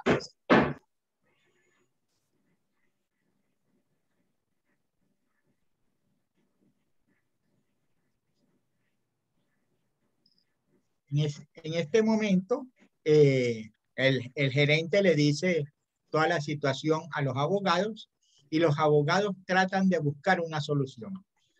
El gerente también indica la valentía y la fuerza que tiene ese enemigo de la empresa, y también lo respeta, pero lo manda hacia afuera, lo suspende, y los abogados buscan una manera de evitar que Philips se meta en un conflicto sociocultural demasiado fuerte. Aquí le dice, eres un enemigo formidable, Rafael. Sí, algo antes de esto, antes de esta toma, cuando se reúnen la primera vez que el gerente lo conoce, le dice puntualmente, los ilegales no tienen derecho a tal privilegio, es decir, a la jubilación. Y él también se refiere un poco que no llama inmigración. O sea, el sentido migratorio aquí es muy fuerte y al mismo tiempo, no, fíjense que no hay una disputa, no hay una pelea, porque él nunca pelea. Él simplemente hace y ejecuta órdenes, pero al mismo tiempo ejerce su libertad y asume su responsabilidad. Y él no está leyendo qué le dan en ese documento. Fíjate, a mí me parece que esta película es una especie de juego permanente entre dos lenguajes. El lenguaje de lo que se queda dentro de uno, de lo que pasa dentro de uno, de lo que uno siente, discute, de alguna manera reflexiona internamente y digiere, y el lenguaje entre los otros. Es decir, si yo tuviera que definir esta película, yo diría que es una película que me habla de la intersubjetividad en esos, a través de esos dos lenguajes. Hay que ver todo lo que le está pasando a Rafael por la cabeza, que él jamás dice, expresa, manifiesta, ¿no? Pero hay que ver todo lo que le está pasando. Todos esos paseos en solitario por la ciudad, la experiencia del tatuaje, la cantidad de tatuajes que tiene en el cuerpo, la relación con la muchacha del tatuaje. Es decir, hay toda una cantidad de cosas que tienen que ver con ese lenguaje para adentro que muy pocas veces sale, y cuando sale, sale de una manera muy particular. Pero también los integrantes de la casa son iguales. Uh-huh. El mundo de la señora y de la muchacha, ellas tienen momentos en que sueltan, pero son solo momentos que pertenecen a la intimidad de ellas dos, pero de resto es siempre como que hubiera un guión prescrito en el cual los párrafos son convencionales y no sale lo demás. A mí me gustan mucho los diálogos de ella con el chofer y la discusión sobre la música. Correcto. Porque el chofer no puede entender que la perra no puede oír la música mexicana. Entonces, ese diálogo, además el estilo, como el chofer le dice, ¿cómo es eso que no le gusta la música mexicana? ¿Cómo sabe que no le gusta? O sea, me parece muy interesante porque el chofer sí es un personaje con una intersubjetividad más o menos donde él está expresando lo que él le está pasando por la cabeza, pero el resto de los otros personajes pareciera que eso no ocurre. Algo que rescato de lo que estás hablando también, que es valiosísimo en la película, que habla de la situación de la frontera, ¿verdad? Pero te enfoca en tragedias específicas y que hace prácticamente, o sea, hace del sufrimiento un lenguaje para compartir. O sea, nosotros compartimos el sufrimiento de ellos, pero no es ese compartir donde tú dices, pobrecito, no, tú lo estás padeciendo igual. Por eso la intención de esas tomas, ¿no? Y también para aportarle a eso y para que puedas continuar, dice, muchas formas de vida, de vida diversas pueden establecer un diálogo. Eso lo dice Eglanton Terry, en torno a la dulce violencia, la idea de lo trágico, ¿no? Entonces, claro, un poco esto también, lo que se establece como diálogo es justamente lo que hace interesantísimo el hecho de cómo el título, el diálogo, los personajes.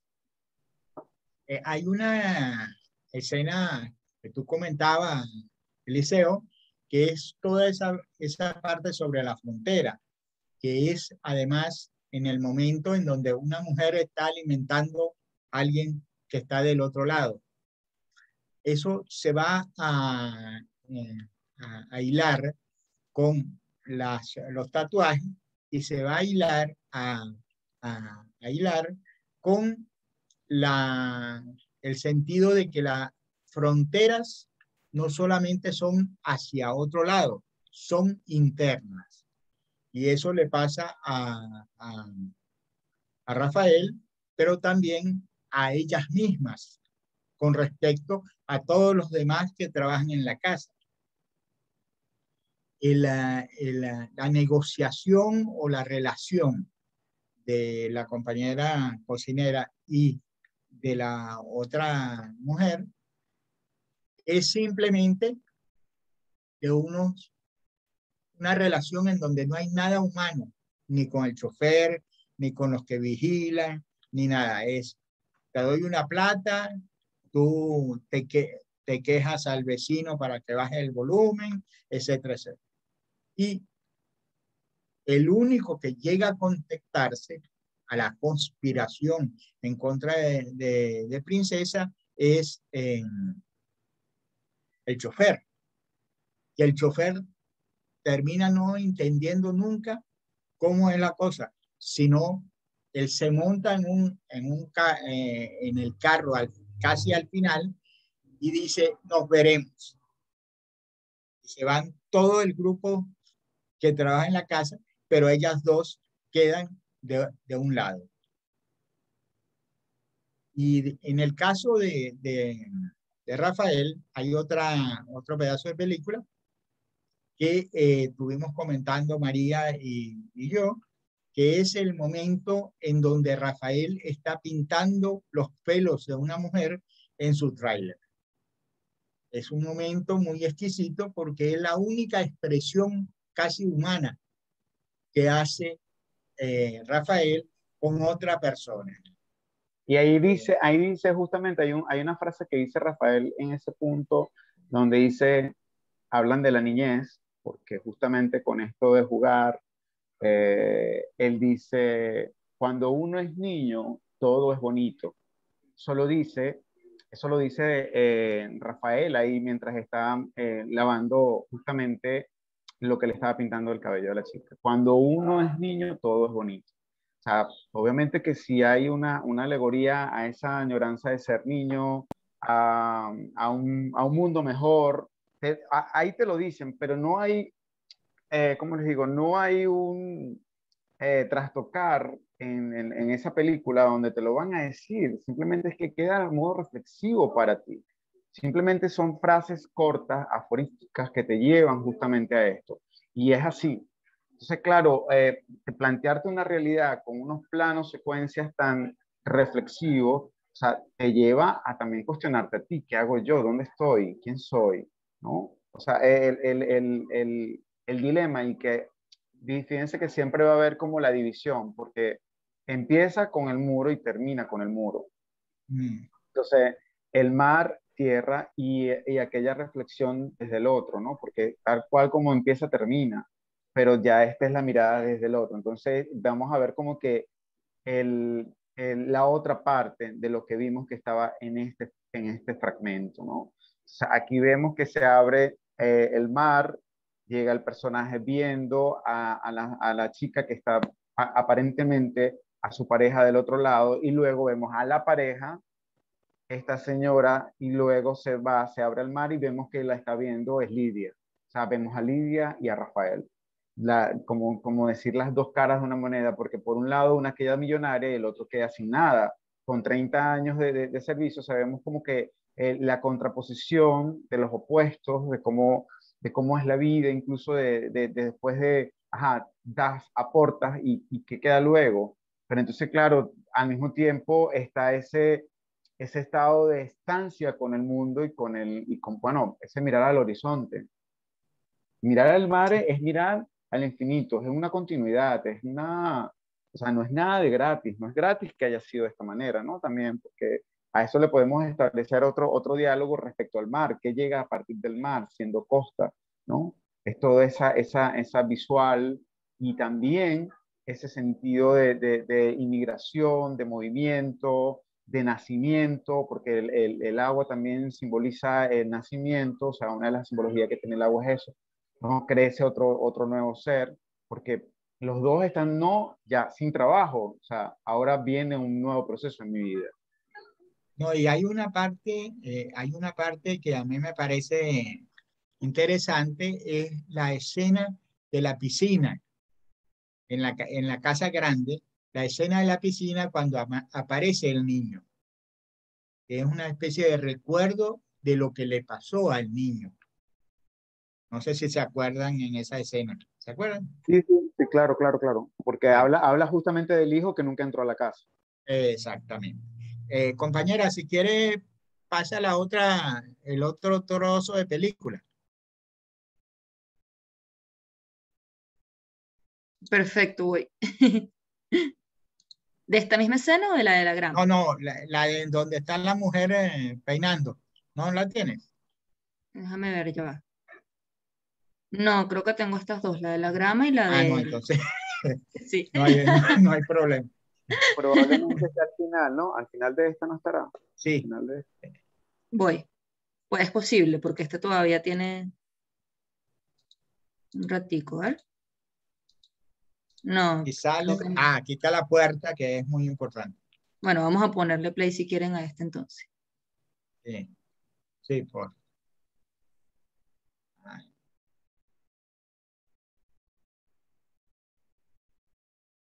ah.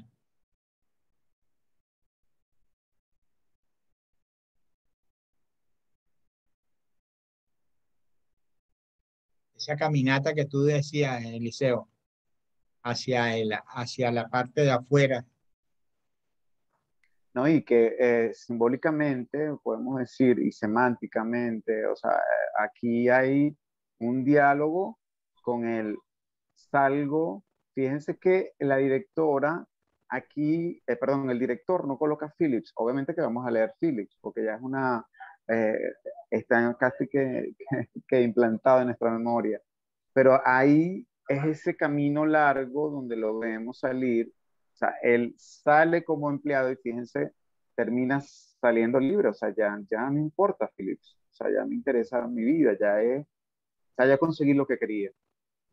Estos planos son simbólicamente hablando extraordinarios. Sí, muy fuerte. Excelente. Yo iba a decir algo, Karina. El micrófono. Hasta los colores son muy contrastantes, muy fuertes. El muro blanco, el camino, el marrón del otro pedazo del borde del camino. O sea, es muy fuerte. A mí me pareció una película muy fuerte, que a uno lo interpela mucho. Totalmente, El totalmente. hijo de la señora dueña de la casa, que se me hace muy difícil de hacer, muy difícil de interpretar, porque es un personaje que parece como muy natural, pero no lo es.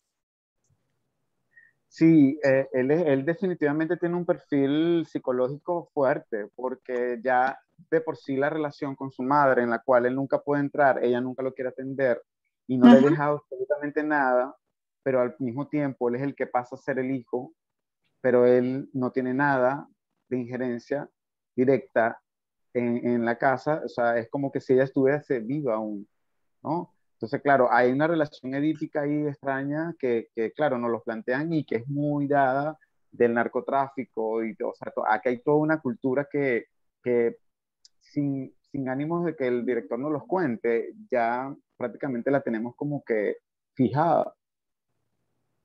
Sí, Sí. Además, la película toca un gran problema, que es lo que significan las leyes laborales en México. Esa zona es, está casi separada de México, aunque esté en México, por el Acuerdo Internacional del Libre Comercio.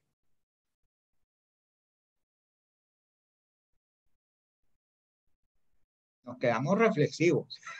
sí, nos quedamos reflexivos. Bueno, no, yo estaba pensando justamente que también hay otro, eh, mm, Eglatón dice que una comunidad, según Eglatón dice, una comunidad, eh, viene dada según el daño, la división y el antagonismo, donde pasa a ser como la moneda que compartimos.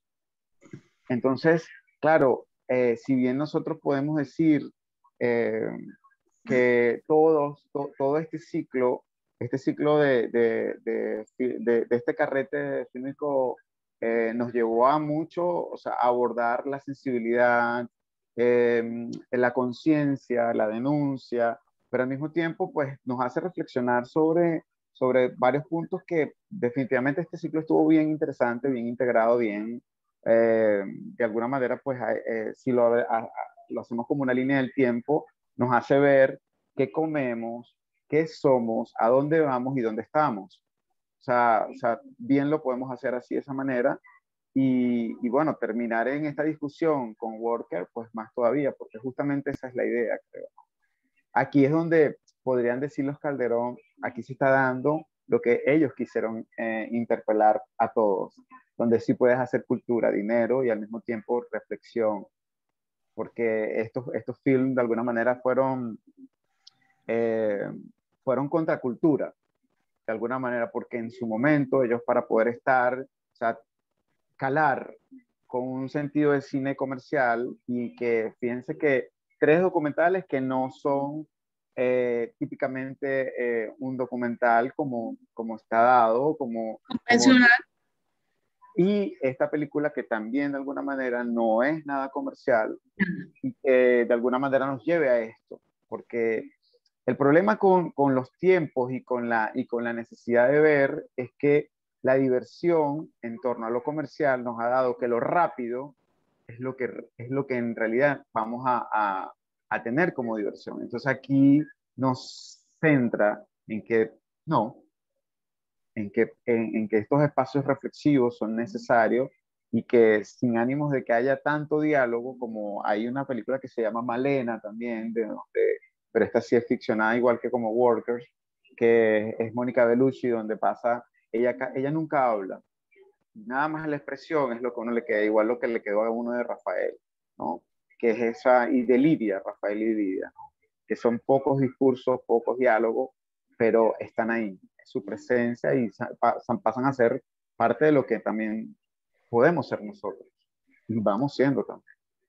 Fíjate que ya en esto que creo que es ya como un cierre, me parece que lo que has dicho me parece muy, muy, muy interesante, Eliseo, y creo que a mí me resuenan dos cosas. Una, vamos a revisar en nuestro acervo cinematográfico de largos y de cortos y de documentales, porque debemos tener muchas cosas parecidas a esta. Parecidas no porque se parezcan, sino porque nos puedan dejar tantas preguntas y nos puedan inducir tantas reflexiones también sobre los procesos que hemos estado viviendo en estas últimas décadas, ¿no? Y si no tenemos muchas, ¿por qué no tenemos muchas? O sea, ¿será que siempre estamos con la pretensión de los hollywoodenses? ¿Siempre estamos con la pretensión de lo convencional? ¿O será que los circuitos de comercialización no dejan que nos lleguen nunca esas otras propuestas que pueden ser tan interesantes? Entonces, ahí tenemos una tarea, pues. ¿Cómo hacemos para apropiarnos y poder ver eso que podemos tener en nuestro patrimonio y que nos cuesta tanto llegar a ellos y no los conocemos? Y la segunda cosa que me resuena es que me parece que son propuestas para la interioridad, para la búsqueda y quizás, bueno, propias de estos tiempos de pandemia, en donde necesariamente tenemos quizás más tiempo o más necesidad o es absolutamente sanador mirarnos un poquito hacia adentro. Entonces, bueno, son tiempos para mirarnos hacia adentro.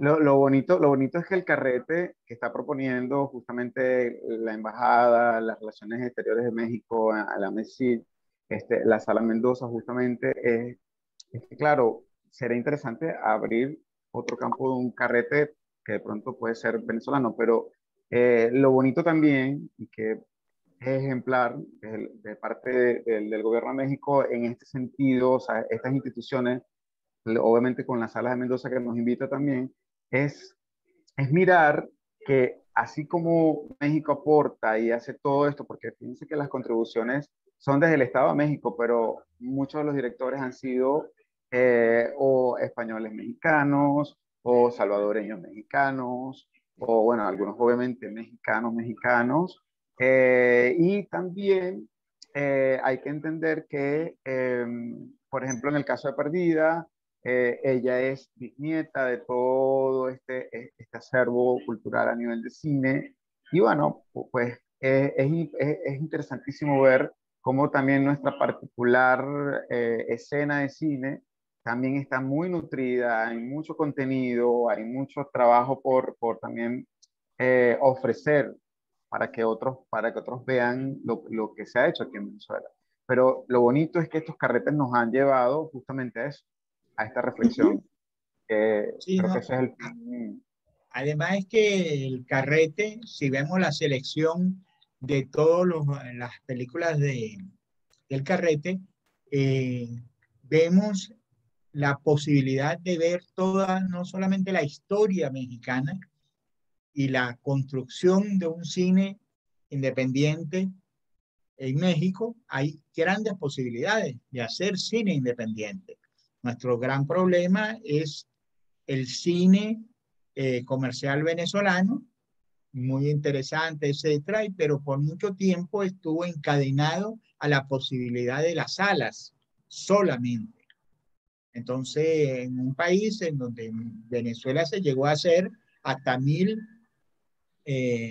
documentales en las diferentes universidades, pero todo eso está archivado porque no tenía espacios para ser exhibido. En los primeros momentos de esta etapa se propuso una serie de elementos como las nuevas salas de cine, etcétera, etcétera, pero todo eso quedó en un gran discurso motivador, pero que no se hizo Claro, vigente. en ese caso la Cinemateca, bueno, bien, bueno, tú lo sabes, el, eh, el hecho de cómo la Cinemateca también tiene esa gran documentación de todo lo que se ha hecho, pero claro, si llevamos digamos como que en comparación con lo que está haciendo el gobierno de México a través de todas estas oficinas culturales y a través justamente de la Sala Mendoza, es que nos presentan trabajos tanto de vieja data como de datas más recientes. Entonces, hay como que un abanico de posibilidades donde podemos generar un discurso bueno, decir que hay una trascendencia, hay una necesidad de contar historias que también nutran esa memoria colectiva.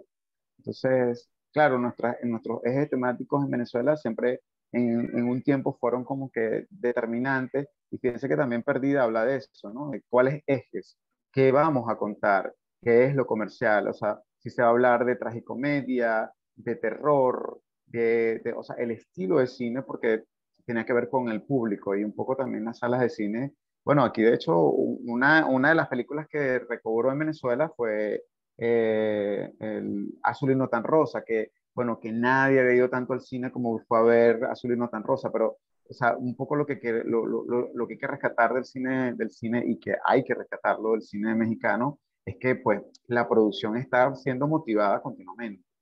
Entonces, claro, el alimentar lo independiente y que se mezcle con lo privado y también con el sentido cultural e intelectual es maravilloso. Creo que ahí es donde está el punto de inflexión para nosotros. ¿No? Y una cosa que tiene el Carrete es en la primera selección y en la segunda, como tú dices, se combinan los años, etcétera, pero también la calidad de la selección. Felicitamos a la Sala Mendoza, a María, a la Embajada Mexicana por esa selección de alta calidad.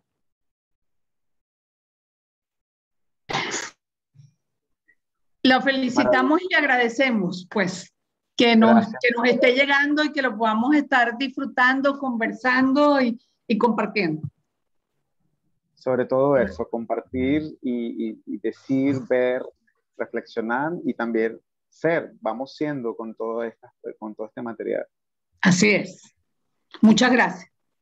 Una belleza, súper interesante, de verdad, escucharlos a los tres. Me quedé encantada. Yo no pude ver todas, pero ahora voy corriendo a verlas porque ahora estoy de verdad emocionada. Qué sabrosa esta conversa. Hay algo importante con el cine independiente y el cine comercial y el cine, que es que el cine te lleva a esa necesidad de decir, bueno, ¿por qué no vi ese detalle que me dijeron? Entonces tú vas y empiezas a entender, o sea, deslastrarse, descolonizar el hecho de cómo nos implantan ese germen de que esta es la única forma de ver. También el cine ha sido un gran valor, el hecho de cómo estas nuevas visiones nos aportan el cómo ver el cine. Y una escena de gran reflexión, así como que un documento donde viene el testimonio de alguien con su lengua nativa y nos hace no entender, pero leer y al mismo tiempo reflexionar, o sea, eso es importantísimo como el cine nos aporta esas nuevas visiones. Totalmente de acuerdo. Bueno, ¿alguien tiene algo más que agregar? Bueno, que tienen una semana para seguir viendo las películas. Eso Sí, fue lo que buenísimo. Que no se las pierdan, no se las pierdan. Sí, no, hay que verlas, hay que verlas. De verdad que, bueno, sí. que vengan más ciclos y el aporte que siga dándose de la parte de la Sala de Mendoza, que la seguimos felicitando por esos 65 años maravillosos. Es un placer. Gracias. De verdad que fue un placer. Ojalá nos reencontremos en estos espacios entonces. Y que estamos dispuestos a construir ese gran puente México-Venezuela, Sala Mendoza, y mover las vibras hacia un nuevo mundo. Así es. Muchas gracias entonces a los tres, a la embajada y de parte de la sala. Bueno, tienen las puertas abiertas siempre que quieran. Muchas gracias. Gracias. Ha sido un gusto. Chao, amigos. Chévere, bueno. Un placer, Karina, un placer, Luisa. Gracias a todos los que nos escucharon.